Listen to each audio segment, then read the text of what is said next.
नमस्कार मित्रों, वैद्यनाथ की क्लास में आपका स्वागत है। तो आज हम लोग सीखेंगे national income and related aggregates part 12A में कि इनकम मेथड के थ्रू कैसे नेशनल इनकम कैलकुलेट किया जाता है। इससे पहले मैं वैल्यू एडेड मेथड के बारे में आपको बताया था और मैंने आपको एक एग्जांपल्स के थ्रू भी बताया था कि वैल्यू एडेड मेथड क्या होता है। और उसमें मैंने आपको बताया था कि जैसे सपोज कीजिए कि आप एक स्टूडेंट है और अभी आप वीडियो देख रहे हैं। ये वीडियो देख रहे हैं तो आप यहाँ पे इनकम अर्न नहीं कर रहे हैं, आप भी क्या कर रहे हैं, वैल्यू एडिशन कर रहे हैं। और 2-3-4 साल के बाद जब आप सीए बन जाएंगे या कोई प्रोफेशनल बन जाएंगे तो फिर क्या होगा, आप भी मनी अर्न करने लगेंगे।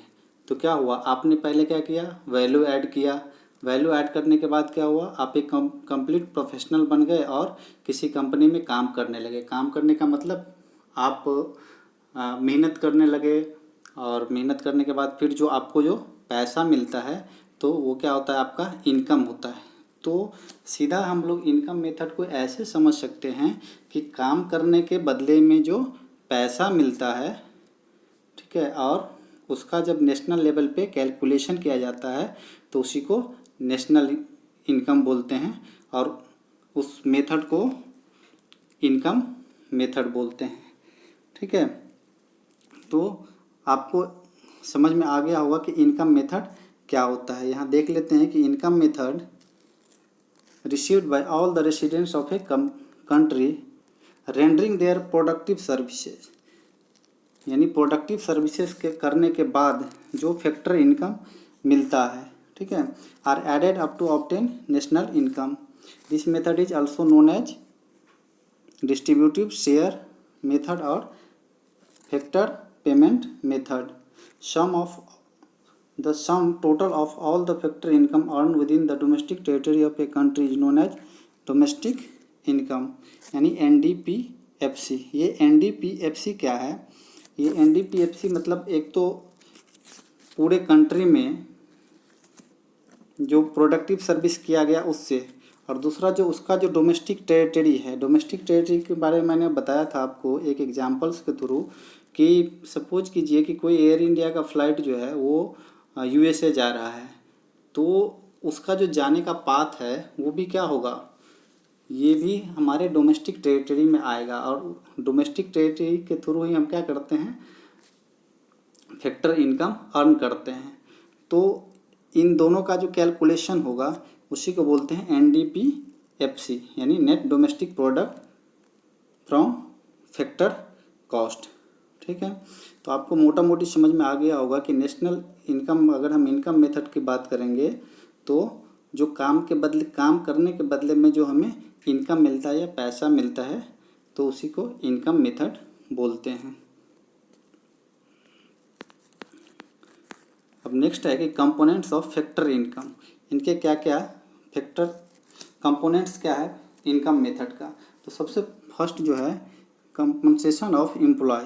कंपनसेशन ऑफ एम्प्लॉय का मतलब क्या होता है कि जब हम कहीं भी काम करते हैं, किसी कंपनी में काम करते हैं, ठीक है, और उसके बदले में जो हमें सैलरी मिलती है, ठीक है, इसके बदले में जो हमें सैलरी मिलती है उसी को बोलते हैं कंपनसेशन ऑफ एम्प्लॉय। तो it refers to the amount paid to the employ for rendering their productive services. It include all the direct and indirect income received by the employ. ठीक है, यानी काम करने के बदले में जो हमें पैसा मिलता है वही क्या हो गया, कंपनसेशन ऑफ एम्प्लॉय। अब ये कंपनसेशन ऑफ एम्प्लॉय कैसे कैसे होता है, किस रूप में होता है, ये हम लोग देखेंगे। फर्स्ट है वेजेज एंड सैलरी, यानी काम करने के बदले में जो सैलरी मिलता है एम्प्लॉय को। तो अगर सपोज कीजिए कि आप किसी कंपनी में काम कर रहे हैं तो आपको जो सैलरी मिला, आपके अकाउंट में जो ट्रांसफ़र हुआ, ये सैलरी हुआ। और वेज का जो कॉन्सेप्ट होता है जनरली ये अनऑर्गेनाइज सेक्टर में होता है। उसके बाद है second wage and salary in kind. यहाँ कैंड का क्या मतलब होता है कि कंपनी हमें सैलरी कैश के रूप में नहीं दे रही है, हमें क्या कर रही है कि सपोज कीजिए कि हमें रहने के लिए घर दे रहा है, या फिर हमें फ्री में पेट्रोल दे रहा है, फ्री में मोबाइल दे रहा है, और इस तरह का एक्सपेंसेस जो हमारे ऊपर कंपनी कैश के रूप में नहीं खर्च कर रही है, किसी दूसरे टर्म के रूप में, जैसे फ्री फ्लाइट, फ्री पेट्रोल और एक्सपेंसेस के रूप में खर्च कर रही है, तो इसे बोलते हैं wage and salary in kind. ठीक है। सेकेंड है employer contribute to social security scheme. Social security scheme का मतलब ये हुआ कि कंपनी आपको क्या करती है, पीएफ अकाउंट खोल देती है। पीएफ अकाउंट में क्या होता है, आपके जो सैलरी का कुछ पार्ट होता है वो जमा होते रहता है और उसके ऊपर भी गवर्नमेंट कुछ इंटरेस्ट देती है, और जब आप रिटायर्ड हो जाते हैं तो वही पैसा आपको एक साथ दे दिया जाता है। ठीक है, रिटायरमेंट पेंशन। लेकिन आपको एक चीज़ और याद रखना है कि कहीं भी अगर जो ओल्ड एज पेंशन होता है वो क्या होता है, कभी भी नेशनल इनकम में इंक्लूड नहीं होता है। इस बात को हमेशा याद रखना है कि कहीं पे नेशनल अगर ओल्ड एज पेंशन होगा तो वो नेशनल इनकम में इंक्लूड नहीं होगा, और अगर रिटायरमेंट पेंशन होगा तो ये नेशनल इनकम में इंक्लूड होगा। ये आपको न्यूमेरिकल बनाते समय इस बात का ध्यान रखना है। तो आज के लिए इतना ही। नेक्स्ट सेशन में हम लोग पढ़ेंगे ऑपरेटिंग सरप्लस। ठीक है, ऑपरेटिंग सरप्लस भी दो तरीके का होता है, एक इनकम फ्रॉम प्रॉपर्टी और इनकम फ्रॉम एंटरप्रेन्योरशिप, जिसको कि हम लोग नेक्स्ट स्लाइड में देखेंगे। अगर इससे रिलेटेड अगर आपको कोई डाउट है तो आप कमेंट सेक्शन में लिख के हमें बताइए, हम उसका आंसर देंगे। और ये वीडियो आपको कैसा लगा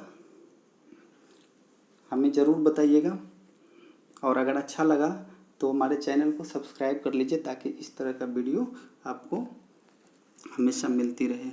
थैंक्स फॉर वॉचिंग। मिलते हैं नेक्स्ट वीडियो के साथ।